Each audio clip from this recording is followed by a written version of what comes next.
terdakwa Aktivis dan lainnya setidaknya 420 miliar rupiah. Yang pertanggungan keras besar 3 triliun 3 miliar 263.938.131 rupiah dan 4 sen. Saudara, harapan Nenek Asyani yang didakwa mencuri 7 batang kayu jati.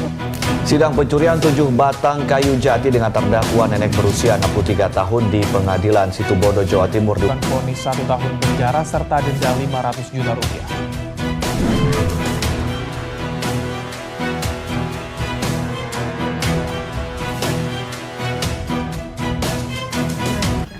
Sahabat hukum, hari ini kami para mahasiswa Untak Surabaya Fakultas Hukum semester 5 dan semester 7 berkesempatan magang di kantor DPP Yuris dan Legal Indonesia yang dipimpin oleh Bapak Dr. Roman Hakim SHMH dan kantor notaris yang dipimpin oleh Bapak Hendrikus.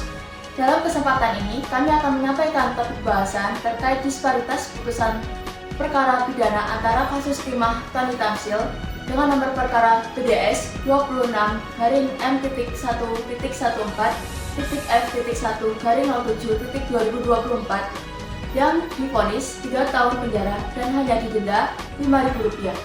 Anehnya, dalam perkara terdakwa Nenek Asyani yang mencari kayu bakar dengan denda fantastis dengan jumlah Rp500 juta. Kenapa hal itu terjadi? Sementara kerugian negara dari kasus timah sebesar Rp300 triliun dan kerugian perkara Nenek Asyani sebesar kurang lebih Rp4.363. Di sisi lain, orang yang tidak punya akses hukum seperti perkara pencurian kayu bakar, Nenek Asyani yang hanya orang kecil diputus oleh majelis hakim selama 1 tahun penjara dan denda Rp500 juta. Aneh bin ajaib. Rekan-rekan, bahwa penegakan hukum di Indonesia faktanya tajam ke bawah dan tumpul ke atas, dan hukum dikuasai oleh sekelompok orang tertentu. Dalam kesempatan kali ini, kami akan mendiskusikan dan saling bertanya sesama mahasiswa terkait putusan perkara pidana kasus timah Tony Tamsil dan kasus pencurian kayu bakar Nenek Asyani yang menghebohkan dunia hukum nasional. Perkenalkan, nama saya Putri Elustari dari Fakultas Hukum Untak Surabaya semester 5 dan rekan sebelah saya Tim Kadriana Anawairimbi. Saya Ardia Safa Ayu-Wigati. Saya Dimansyah Nandesa. Saya Gilang Ramadan. Baik, di sini saya akan memulai pada diskusi kali ini. Rekan Zahwa, bagaimana pendapat saudara terkait putusan pidana ini dari sisi penerapan hukum dan apa landasan hukumnya sehingga si kaya mendapat hukuman denda ringan dan si miskin mendapat hukuman denda yang sangat berat? Menurut saya, memang dalam praktik, fakta di lapangan orang kaya yang mempunyai akses hukum cenderung mendapatkan perlakuan yang lebih ringan. Dalam kasus tertentu sebaliknya, orang yang miskin lebih tergiurkan. Hal ini dapat disebabkan oleh berbagai faktor seperti akses pengacara yang berkualitas, kemampuan untuk membayar denda yang lebih tinggi, atau hubungan yang dimiliki pihak yang berwenang. Dalam konteks landasan hukum, seharusnya ada persamaan di depan hukum yang memegang kesetaraan penegakan hukum dalam prinsip kesetaraan di depan hadapan hukum, serta asas proporsionalitas. Dalam konteks landasan hukum, seharusnya ada persamaan di depan hukum yang memegang kesetaraan penegakan hukum dalam prinsip kesetaraan di hadapan hukum, serta asas proporsionalitas dalam menjatuhkan hukuman. Namun, dalam prakteknya masih banyak faktor lain yang dapat mempengaruhi putusan di pidana, seperti interpretasi hukum yang berbeda-beda, ketetapan bukti yang disampaikan, atau pertimbangan hakim yang hal mitigasi pidana. Untuk memastikan hukum diterapkan secara adil dan setiap individu mendapatkan perlakuan yang sama di hadapan hukum, penting bagi kita untuk mengkritis dan mengawasi proses peradilan di semua tingkat, serta memperjuangkan penegakan hukum yang bersih dan segala bentuk tekanan atau intervensi eksternal. Baik, selanjutnya rekan Gilang, bagaimana menurut pendapat Anda terkait putusan pidana ini dilihat dari KUHP yang baru dan KUHP yang lama? Baik, perlu diketahui bahwa dalam kasus Nenek Asyani menurut KUHP yang lama pada pasal 367 yang berbunyi barang siapa mengambil barang sesuatu yang seluruhnya atau sebagian kepunyaan orang lain dengan maksud untuk dimiliki secara melawan hukum diancam karena pencurian dengan pidana penjara paling lama 5 tahun atau pidana denda paling banyak Rp900. Namun anehnya, kok denda 500 juta ya? Ada apa ya nih? Sedangkan pasal 363 KUHP yang berbunyi diancam dengan pidana penjara paling lama 7 tahun, antara lain pencurian ternak, pencurian pada waktu ada kebakaran, letusan, banjir, gempa bumi, atau sebagainya. Sedangkan dalam KUHP yang baru 2023 pada pasal 467 berbunyi, setiap orang yang mengambil suatu barang yang sebagian atau seluruhnya milik orang lain dengan maksud untuk dimiliki secara melawan hukum dipidana karena pencurian dengan pidana paling lama 5 tahun atau pidana denda paling banyak kategori 5 yaitu 500 juta. Saudara Tim, bagaimana duduk perkara kasus pencurian terdakwa Nenek Asyani yang diputus 1 tahun penjara dan denda 500 juta rupiah?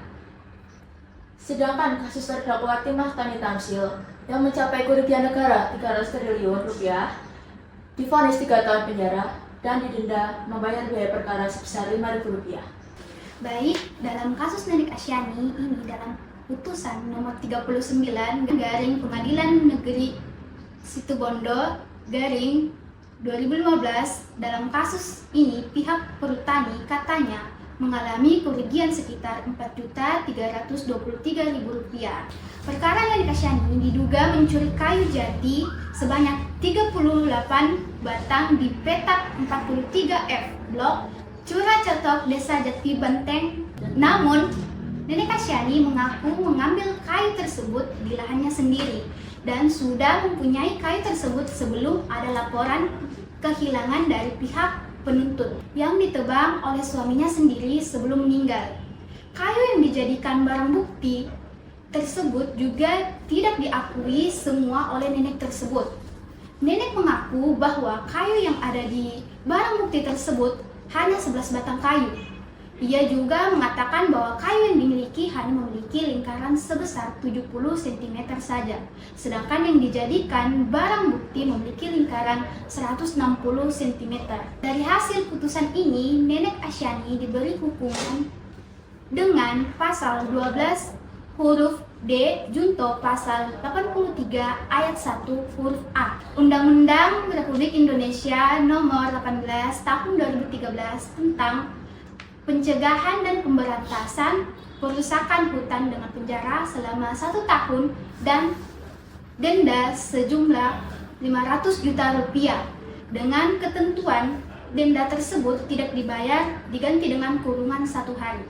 Namun sebelum persidangan dimulai, nenek tersebut sudah ditahan selama 3 bulan, padahal masih belum jelas kepemilikan kayu tersebut. Sedangkan kasus Timah Tani Tamsil ini merupakan kasus korupsi tata niaga komoditas timah wilayah izin usaha perambahan atau IUP PT Timah Tidak Tbk tahun 2015 sampai tahun 2022. Negara dirugikan hingga 300 triliun dengan kemungkinan kerugian nominal yang lebih besar. Kasus ini menyeret 16 orang sebagai tersangka, termasuk suami artis Sandra Dewi, Harvey Mois, dan sosialita Helen Lim. Tersangka Harvey Mois dan Helena Lim diduga mengakomodasi kegiatan pertambangan liar dengan menyewa peralatan processing peleburan timah. Mereka meminta smelter untuk menyisihkan keuntungan sebagai dana korporat Social Responsibility atau CSR yang kemudian diserahkan ke mereka. RBS yang diduga sebagai official benefit atau penerima manfaat diperiksa 2 kali oleh Kejagung. Pada 1 April 2024, Kejagung melakukan penggeledahan di rumah Harvey Mois dan menyita 2 mobil mewah miliknya. Tani Tamsil alias Aki divonis 3 tahun penjara dan denda Rp5.000 atas dugaan perintangan penyidikan dalam kasus korupsi timah. Vonis ini lebih ringan dari tuntutan jaksa umum atau JPU yang meminta hukuman 3,6 tahun penjara. Hakim anggota Dewi Sulistiani memiliki pandangan berbeda dan berpendapat bahwa Tony Tamsil tidak terbukti menghalangi penyidikan kasus korupsi timah. Vonis yang dijatuhkan dianggap tidak sebanding dengan besarnya kerugian yang ditimbulkan. Menimbulkan kritik dari masyarakat, kuasa hukum Tony Tamsil, John Adi Ferdian, mengatakan akan mengajukan banding atas putusan tersebut. Lalu Saudara Dimas, bagaimana penerapan hukum di Indonesia ini? Apakah pada saat kondisi ini baik-baik saja? Di sisi lain, orang lain mengatakan bahwa hukum bisa dibeli dan bisa dikondisikan. Berdasarkan pengamatan dan berbagai laporan, ternyata sulit untuk mengatakan bahwa kondisinya hukum dan keadilan saat ini baik-baik saja. Contohnya, korupsi masih menjadi masalah serius dalam sistem peradilan kita. Bahkan Indonesia tercatat koruptor tingkat 65 dari 108 negara di dunia.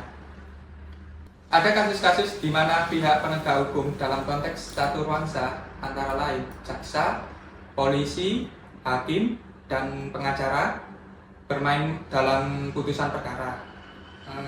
Hal ini menunjukkan bahwa independensi lembaga penegakan hukum masih perlu dipertanyakan dan harus diperkuat. Kurangnya transparansi dalam beberapa proses hukum membuat masyarakat sulit untuk memantau dan memastikan keadilan ditegakkan, apalagi KPK perannya sudah terdegradasi. Faktanya, hukum bisa dipermainkan dan hukum bisa dibeli. Baik, terima kasih Saudara Dimas. Lalu bagaimana menurut Anda, Saudara Putri, bagaimana baiknya dan idealnya penerapan hukum itu tidak tebang pilih dan pilih kasih? Sahabat hukum, penerapan hukum yang adil dan bebas dari tebang pilih membutuhkan pendekatan komprehensif yang melibatkan berbagai aspek sistem peradilan dan masyarakat. Kunci utamanya adalah membangun sistem transparan dan akuntabel di semua tingkatan. Langkah awal yang krusial adalah memperkuat independensi lembaga penegak hukum, memastikan bahwa lembaga kepolisian, kejaksaan, dan pengadilan dapat bekerja tanpa intervensi politik dan tekanan dari pihak-pihak yang berkepentingan. Selanjutnya, transparansi dalam setiap tahap proses hukum juga sangat penting. Ketika masyarakat dapat dengan mudah mengakses informasi tentang penyelidikan, penuntutan, dan persidangan, mereka dapat berperan aktif dalam memantau jalannya penegakan hukum. Hal ini bisa mencegah praktik-praktik curang dan memastikan bahwa hukum diterapkan secara konsisten kepada semua pihak. Sahabat hukum, terlepas dari status sosial atau ekonomi mereka, pengawasan yang ketat terhadap aparat penegak hukum juga diperlukan. Bisa dilakukan melalui pembentukan lembaga pengawas yang independen yang memiliki wewenang untuk menginvestigasi dan menindak pelanggaran. Sanksi tegas bagi mereka yang terbukti melakukan diskriminasi atau korupsi dalam proses hukum harus ditegakkan tanpa kompromi.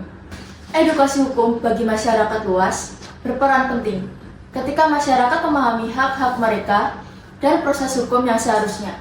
Mereka dapat lebih efektif dalam menuntut keadilan dan melaporkan penyimpangan.